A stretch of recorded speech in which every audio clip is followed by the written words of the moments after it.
നമസ്കാരം, മലയാളി വാർത്തയിലേക്ക് സ്വാഗതം. എക്സാലോജിക്കൽ SFIO അന്വേഷണം ഘടിപ്പിക്കുമ്പോൾ പിണറായിയുടെയും വീണയുടെയും ചങ്കിടിക്കുന്നത് ആ വമ്പനെ കുറിച്ചോർത്താണ്.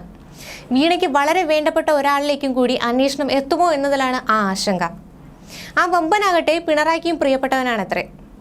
സ്വർണ്ണക്കടത്ത് കേസിന്റെ സമയത്ത് പലപ്പോഴായി പലയിടത്ത് പൊങ്ങി വന്ന ആ പേര് വീണ്ടും ചർച്ചയാകുമോ എന്നാണ് പിണറായിയുടെ ഉള്ളിലെ ആ ആന്തർ. സ്പേസ് പാർക്കിൽ സ്വപ്ന സുരേഷിന്റെ നിയമനവുമായി ബന്ധപ്പെട്ട് വലിയ വിവാദം ഉയർന്നപ്പോൾ ഉയർന്നു കേട്ട പേരാണ് Jake Balakumar, Pricewaterhouse കൂപ്പേഴ്സിന്റെ ഉടമ. ഈ ജേക്ക് ബാലകുമാറും എക്സാലോജിക്കും തമ്മിൽ വലിയ ബന്ധമാണുള്ളത്.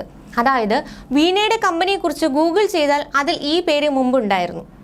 വീണയുടെ മെന്ററാണ് ജേക്ക് ബാലകുമാർ. ഈ വമ്പനാണ് അനധികൃതമായി സ്പേസ് പാർക്കിൽ വീണയ്ക്ക് നിയമനം നൽകാൻ മുന്നിൽ നിന്നത്. സർക്കാർ സ്ഥാപനത്തിൽ വീണ കയർപ്പറ്റിയതിന്റെ വേര് തപ്പിച്ചെന്നപ്പോൾ അവിടെ വീണയുടെയും ജേക്ക് ബാലകുമാറിന്റെ പേരുകൾ ഉയർന്നു വന്നു. അന്ന് ആ വിവാദം തടുപ്പിക്കാൻ CPM ഒന്നടങ്കമാണ് രംഗത്തുണ്ടായിരുന്നത്. ജേക്ക് ബാലകുമാർ എന്ന പേര് പോലും ചർച്ചയാകുന്നത് പിണറായി പിടിവാദം പിടിക്കണമെങ്കിൽ പുള്ളി ഒരു ചെറിയ മീനല്ല. ജേക്ക് ബാലകുമാറിന്റെ പേര് ചർച്ചയാക്കിയത് മാത്യു കുഴൽനാടൻ MLA ആണ്. വീണയുടെ കമ്പനിയുടെ മെന്ററാണ് ജേക്ക്. എന്നാൽ സ്വപ്നയുടെ സ്പേസ് പാർക്കിലെ നിയമനം വിവാദമായപ്പോൾ തൊട്ടു പിന്നാലെ കമ്പനി രേഖകളിൽ നിന്ന് മെന്റർ എന്നത് ഡിലീറ്റ് ചെയ്തു. ഇത് നിയമസഭയിൽ ചോദ്യം ചെയ്തതും പിണറായി വിജയനെ വെള്ളം കുടിപ്പിച്ചതും കുഴൽനാടനാണ്. വീണയുടെ കെയർ ഓഫിൽ പല വലിയ പദ്ധതികളും പ്രൈസ് വാട്ടർ ഹൗസ് കൂപ്പേഴ്സിന് പോയിട്ടുണ്ട്. സ്വപ്നയെ സ്പേസ് പാർക്കിൽ നിയമിക്കാൻ നിർദ്ദേശിച്ചത് ആരാണ്? ആർക്ക് വേണ്ടിയാണ് സ്വപ്നയെ കളത്തിലിറക്കിയത്? ഇതെല്ലാം ചോദ്യമായി തന്നെ അവശേഷിക്കുകയാണ്. ജയിക്കിന്റെ പേര് വിവാദങ്ങളിലേക്ക് വരാതിരിക്കാൻ പിണറായി ശ്രദ്ധിക്കാറുണ്ട്. എന്നാൽ അതിനെയും വെട്ടി കുഴൽനാടൻ ജയിക്ക് എന്ന പേര് പലതവണ പുറത്തു കൊണ്ടുവന്നിട്ടുണ്ട്. വീണ വിജയന്റെ കമ്പനിയായ എക്സാലോജിക്കലിന്റെ വെബ്സൈറ്റിൽ ജേക്ക് ബാലകുമാറിനെ കുറിച്ച് നേരത്തെ നൽകിയതും പിന്നീട് നീക്കം ചെയ്തതുമായ വിവരണം വെബ് ആർക്കൈവ്സിൽ നിന്നെടുത്ത് അദ്ദേഹം വാർത്താ സമ്മേളനം നടത്തി പ്രദർശിപ്പിച്ചിരുന്നു. നേരത്തെ സ്വർണ്ണക്കടത്ത് വിവാദം ഉയർന്ന സമയത്തും ഇതേ സ്ക്രീൻഷോട്ട് VT ബൽറാം അടക്കമുള്ളവർ പങ്കുവച്ചിരുന്നു. എക്സാലോജിക്കൽ ജേക്കിന്റെ ഇടപെടൽ വളരെ വ്യക്തിപരമായ തലത്തിലാണ്.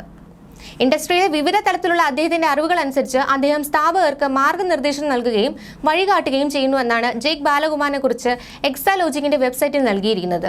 പിന്നീട് PwCയുമായി ബന്ധപ്പെട്ട് വിവാദങ്ങൾ ഉയർന്നതോടെ ഇത് നീക്കം ചെയ്തെന്നാണ് ആരോപണം. 170 തവണയാണ് വെബ്സൈറ്റിൽ മാറ്റം വരുത്തിയതെന്നും വിവാദങ്ങൾക്ക് പിന്നാലെ എക്സാലോജിക്കിന്റെ വെബ്സൈറ്റ് ഡൗൺ ആയെന്നും കുഴൽനാടൻ പറയുന്നു.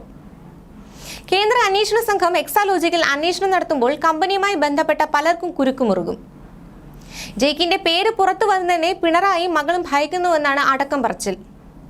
വലിയ ശത്രുക്കളാണ് സ്വപ്നയും വീണയും. വീണയുടെ നാശം കാണാൻ തന്നെയാണ് സ്വപ്ന ഇറങ്ങിയിരിക്കുന്നത്. ജേക്കിന് ഇരുവരുമായി എന്താണ് ബന്ധം? സ്വർണ്ണക്കടത്തുമായി ഈ കേസുകൾക്ക് ലിങ്ക് ഉണ്ടോ? തുടങ്ങി നിരവധി ചോദ്യങ്ങൾ ഉയർന്നുണ്ട്. എല്ലാത്തിനും ഉത്തരം കണ്ടെത്തേണ്ടതുമുണ്ട്. ഇപ്പോഴും സ്വർണ്ണക്കടത്ത് കേസ് എവിടെയും എത്തിയിട്ടില്ല. എക്സാലോജിക്കിൽ നടന്ന തട്ടിപ്പ് പുറത്തു വരുമ്പോൾ ഇതിനെല്ലാം ഉത്തരമുണ്ടാകും. ഇതൊരു വലിയ ലോബി തന്നെയാണ്. കോടികൾ തട്ടിക്കാൻ തുടങ്ങിയ ഒരു കറക്ക് കമ്പനി മാത്രമാണ് എക്സാലോജിക്. അതിന്റെ പിന്നാമ്പുറത്ത് നടന്നിരിക്കുന്നത് രാജ്യം കണ്ടതിൽ വെച്ച് ഏറ്റവും വലിയ കുംഭകോണമായിരിക്കും. കർണാടക ഹൈക്കോടതിയിലേക്ക് വച്ചുപിടിക്കുന്നതും ഈ ഭയപ്പാട് തന്നെയാണ് കാരണം. ന്യൂസ് ഡെസ്ക്, മലയാളി വാർത്ത.